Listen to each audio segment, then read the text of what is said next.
96 காதலே காதலே வந்து இன்னைக்கும் எல்லாரும் ஒய்ஃபுக்கும் லவருக்கும் வச்சிருக்கிற ரிங்டோன் வந்து காதலே காதலேன்னு அந்த பாட்டு தான் இருக்கு.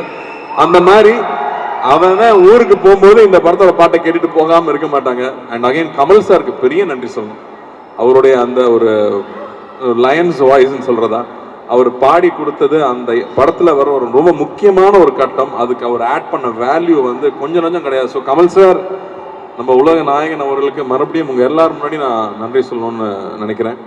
அண்ட் இந்த கதை அழகா வந்து சேரணும் அப்படிங்கும்போது 96ல இருக்கிற ஒவ்வொரு பொக்கிஷம் ஒவ்வொரு டெக்னீஷியனும் அப்படியே இந்த படத்துக்குள்ள வந்தது. மகி வந்ததாகட்டும், இல்லை கோவிந்த் வசந்தா வந்ததாகட்டும், எடிட்டர் ஆகட்டும், அவங்க அப்படியே இந்த படம் அந்த இந்த கதையே அவங்கள தேர்ந்தெடுத்துக்கிச்சு. அந்த கதை என்னென்ன தேவையோ அதை ஒவ்வொன்றா செதுக்கிச்சுன்னே சொல்லலாம். ஸோ அந்த மாதிரி ஒரு ரொம்ப ரேர் ஃபில்மாவே நான் அதை பார்க்குறேன். So it's very very special for all of us. And 2D அண்ணா கிட்ட கொடுத்துட்டா பிரச்சனையே இருக்காது. இந்த படம் எப்படி வரணுமோ மிஸ் ஆகாமல் கரெக்டாக வந்துடும், கரெக்டாக கொண்டு வந்து சேர்த்துருவாங்கன்னு எனக்கு ஒரு நம்பிக்கை இருந்துச்சு. அந்த வகையில் இந்த கதைக்கு என்னென்ன தேவையோ அத்தனை விஷயங்களும் ஏற்பாடு பண்ணி கொடுத்து முழுசாக வந்திருக்கு இல்லையா, அந்த ஒரு வடிவம் இருக்குல்ல, அது I feel it's very very special. And again நம்மளோட லக்கி ஆங்கர் அஞ்சனாவும் இங்கே வந்துட்டாங்க. படம் நிச்சயம் வெற்றி பெறணும். அதுக்கப்புறம் எங்கள் அண்ணன் மேட்ருக்கு வரேன். அவர் என்னமோ என்ன அண்ணன்ட்டு அருண்சாமி சார் என்ன நினைச்சிட்டு இருக்கீங்க நீங்க? வேற வந்து இவ்வளவு பிரஸ் இருக்காங்க, கையெல்லாம் வச்சு மிரட்டுறாரு, ரொம்ப ஓவரா போயிட்டு இருக்கு, பயமா இருக்கு.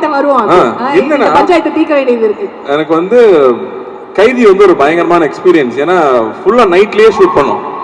Full night shooting. லோகேஷ் கொண்டு எடுத்துருவான், டெய்லி ஃபைட் வேற.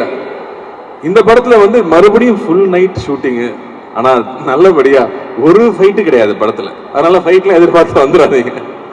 ஆனால் அந்த ஒவ்வொரு நைட்லையும் அருண்சாமி சார் கூட உட்காந்து நாங்க பேசிட்டு இருந்த விஷயங்களாகட்டும், ஏன்னா அவரே பேசிட்டு இருந்தாரு, நான் கேட்டு இருந்தேன்னு சொன்னா அவர் கோவப்படுவாரு. நாங்க 2 பேரும் சேர்ந்து பேசிட்டு இருந்தோம். ராஜகிரண் சார்லாம் வந்து ஒரு கதையை ஓகே பண்றது அவ்வளவு பெரிய விஷயம். அவர் வந்து தம்பி இதெல்லாம் ரொம்ப ஸ்பெஷலான படம், இந்த படத்துல இந்த கதை அதுல எழுத்துருக்கிற ஒரு விஷயமும் மிஸ் ஆகாம கொண்டு வந்து சேர்த்துட்டோம்னாலே போதும், அதான் பெரிய விஷயம்னாரு. ஸோ நானும் அருண்சாமி சார் நாங்க பேசும்போது இந்த சீன்ல இருக்கிற இந்த அழகு குறையாம நம்ம என்ன பண்ணிட முடியும், அதை ஒரு சின்ன பெசகு கூட மிஸ் பண்ணிடாம கொண்டு வந்து சேர்க்கணும் அப்படிங்கறத ஐ திங்க் எங்களோட கான்வர்சேஷன் மோஸ்டா அதை பத்தியே இருக்கும். அண்ட் இன்னொரு விஷயம் வந்து அருண்சாமி சார் சொன்னது ரொம்ப ஆச்சரியமா இருந்தது. அவர் ஒரு வில்லேஜ் பாய் அப்படிங்கிறாரு. அவர் வில்லேஜ் பாய் மாதிரி அங்க இருக்காரு, யார் சொல்ல ஒத்துக்க முடியாது. நான் இன்ன வரைக்கும் ஒத்துக்கல.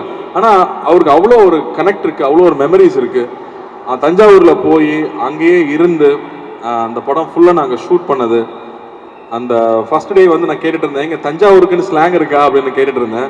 இல்லைங்க, சுத்தமான தமிழ்னா தஞ்சாவூர்ல பேசுதான் சுத்தமான தமிழ், மற்ற எல்லா ஊர்லயும் ஆக்சென்ட் இருக்கும், பட் சுத்தமா கிளீனா இருக்கிறது தஞ்சாவூர் தான் சொன்னாரு. அப்ப அங்க ஒரு தமிழ் டீச்சர் ஒருத்தங்க இருந்தாங்க, அவங்களை கூட்டு வந்து எங்களை விட்டாங்க. அவங்க வாப்பா அப்படின்னாங்க. ஓ இதுதான் தஞ்சாவூரா, நான் போய் புரிஞ்சுக்கிட்டேன் நான். அதாவது வெள்ளந்தியா ஒரு சின்ன ஒரு பிளாக் கூட இல்லாம நம்மளை பத்தி என்ன நினைப்பாங்கன்னு யோசிக்காம அப்படி அன்பை கொட்டுறது இருக்கு இல்லையா, அது அந்த ஒரு செகண்ட்ல புரிஞ்சுது. அதை பிடிச்சிக்கிட்டு தான் படம் ஃபுல்லா நான் டிராவல் ஆனேன்னு சொல்லலாம்.